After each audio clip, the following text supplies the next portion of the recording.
Hello and welcome to today's episode. Today we'll be talking about our Tru-90 route and return fabrication process for aluminum plate. This delivers a superior aesthetic that requires no welding or grinding.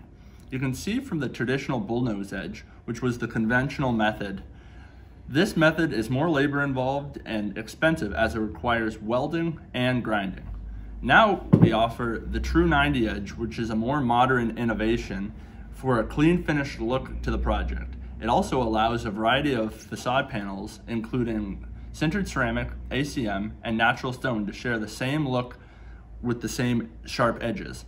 If you would like to find out more information about the Tru-90 aluminum plate, you can contact us at info@elemex.com.